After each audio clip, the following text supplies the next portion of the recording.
There are times when high school, university love can be one-sided for a guy, especially if it involves a girl that seeks only attention. Sometimes the guy realizes this early. Other times, it's just a lengthy, sad road of a total simp.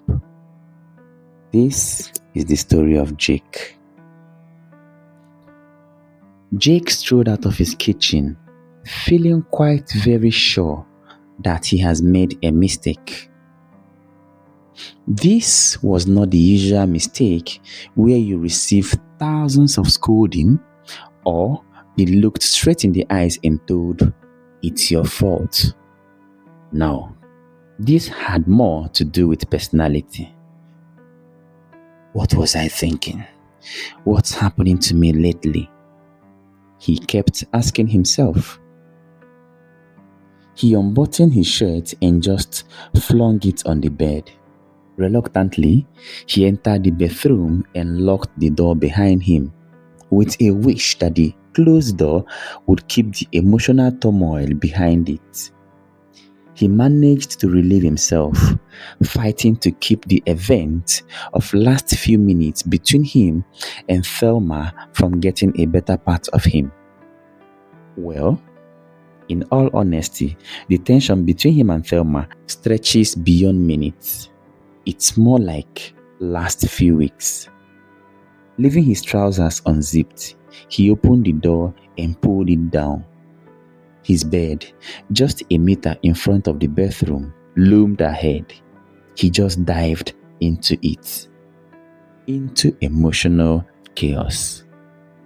More like last few weeks, Jake had just returned from his lectures. Thelma and Amaka each sat at the entrance of their oppositely built rooms discussing.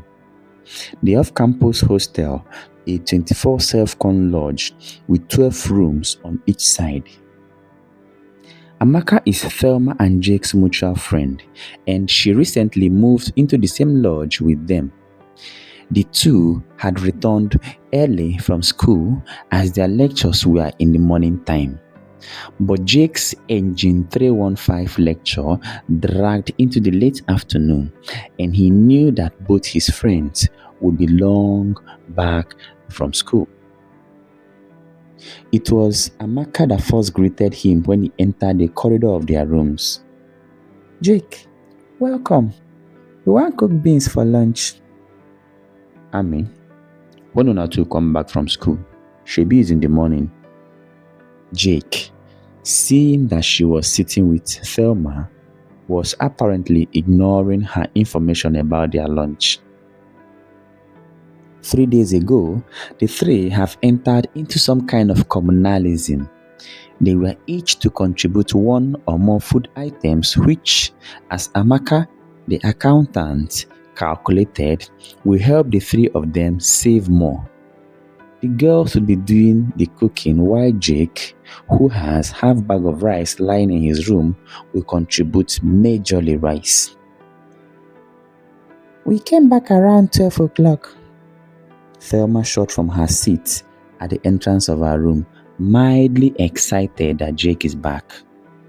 Jake absently said, "Lucky girls," an empty reply that does not reflect the excitement in Thelma's voice. Jake opened the door into his room, totally choosing not to acknowledge her presence, tantamount to his decision lately about her. That decision is the ultimate source of his emotional chaos this afternoon. He faked a smile at her and disappeared into his room. Moments later, Thelma walked in, speaking to him with as much strong voice as she could muster. "Jake, our lunch this afternoon is beans. Why aren't you saying anything about it?" Her strong words and voice was never a big deal for Jake. He was used to it when the goings were smooth. But when one is looking for excuse to show an ill feeling, anything as irrelevant as a bent strand of hair would just be fine. But I thought it was rice that we agreed that I'll be contributing. He squared at Thelma, his face contorted and apparently hiding his meanness. Let me understand something in this our contribution. Thelma interjected. Last time I went to market, nobody gave me money for transport, and neither did I care or ask. I carried the heavy foodstuffs back here myself. I did not complain. Trailing behind Jake, who just ignored her and was moving into his kitchen, she continued. If it is just rice that you'll be contributing all through, does it mean we'll be eating rice every time? It was only rice that I'm supposed to bring, simple and short. Jake was totally being adamant to the fact staring him on the face, and he unnecessarily pushed the gas cylinder under the sink to shove the obvious out of his conscience. I don't understand it though. The plantain we agreed we'll be eating this afternoon is too small for all of us. Her voice was fading towards the door. 6 in total and 2 for each of us won't tell us anything. Amaka and I decided we'll tell you about the beans. She was already out of the room. With the short event of few minutes ago continually replaying in his head, Jake groped the surface of the bed for his Android phone. Checking the time, it said 2:58 p.m.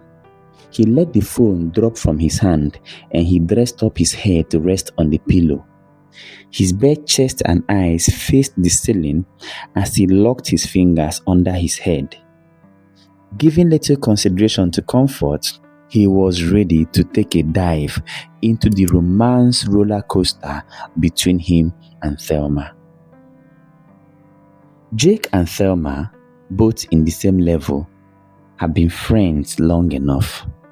They respected and cared for each other in ways that feel genuine. Having spent 2 years in the school hostels and aspiring for a better comfort, both of them moved to off-campus. Less than 3 months ago, they spent quite a considerable time looking for lodge together. As much as they never discussed it as a plan, both of them knew that any lodge they would find would have to have 2 free rooms or they won't take.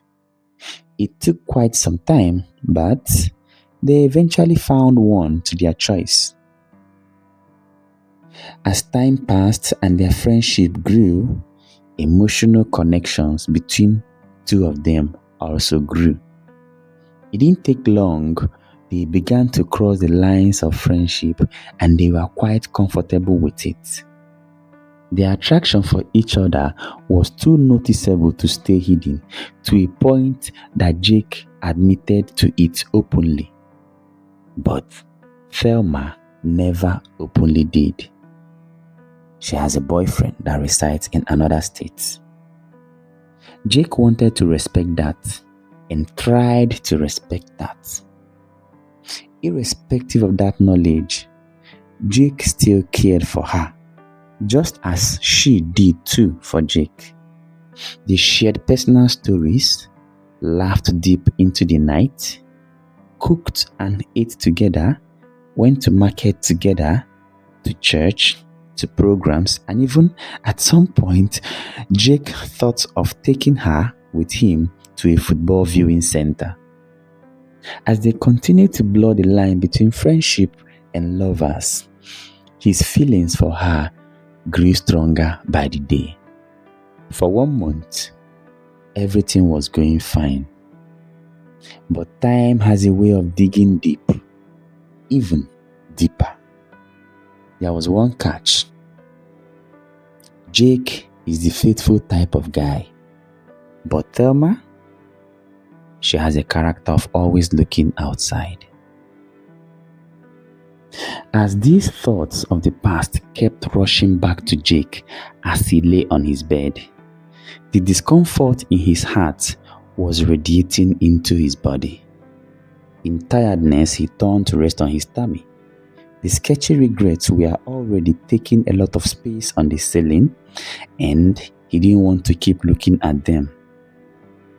If I'd known better, he whispered to himself.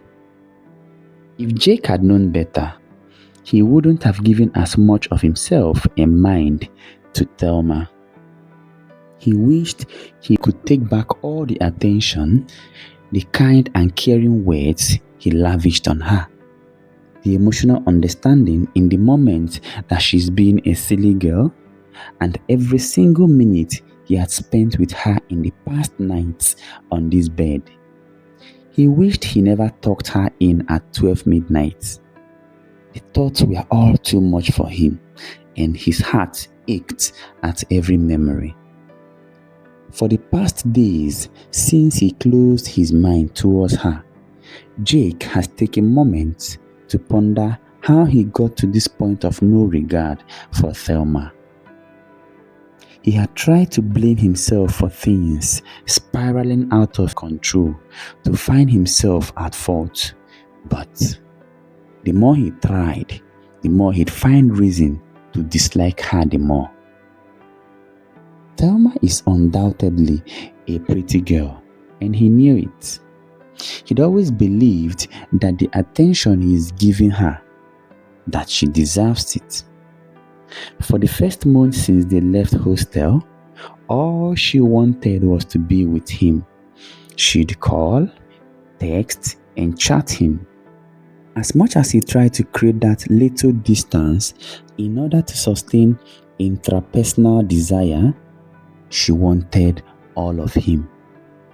Jake felt that any of his actions too extreme to try to moderate their apparent relationship would hurt her, and hurting Thelma's feeling, even in the tiniest of ways, was not an option for him. He'd readily sacrifice his own comfort to ensure that she is comfortable.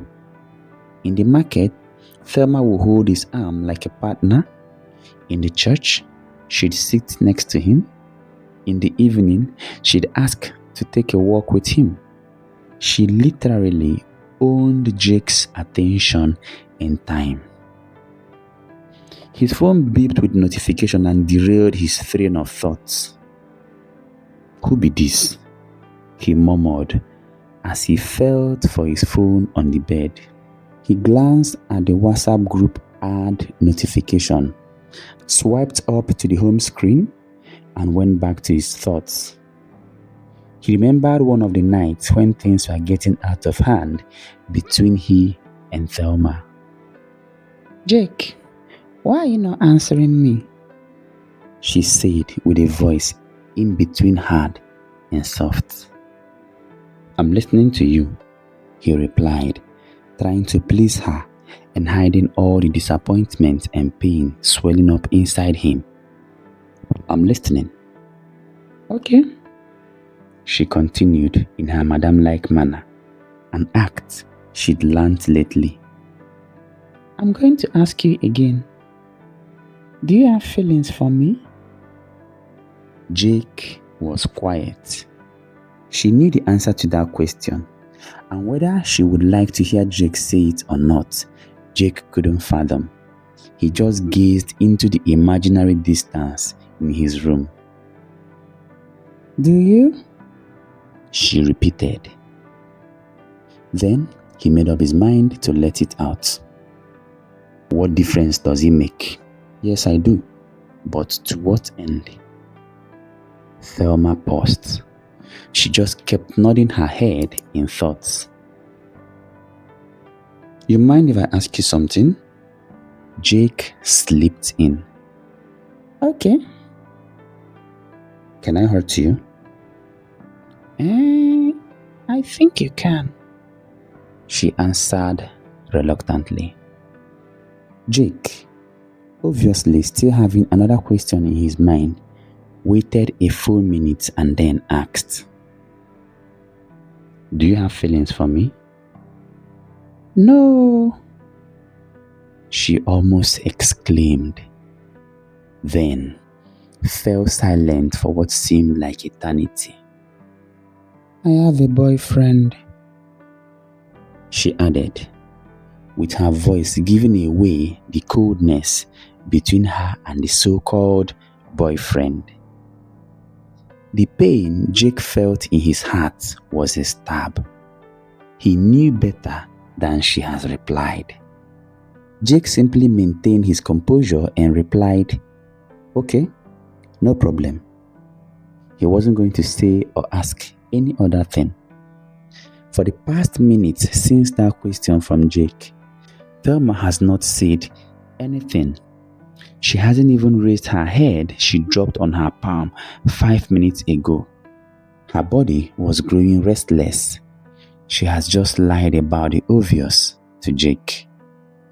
Even worse, it is a single lie that will turn around everything between her and Jake. Everything.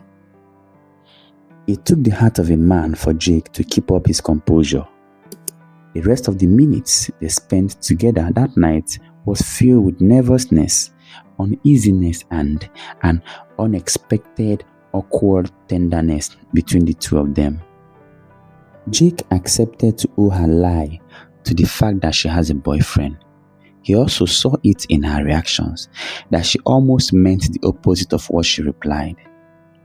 But the truth is, the deed has been done, especially in the heart of Jake. As much as he tried to make excuses for her, it would be a matter of time before none of those excuses would hold any water.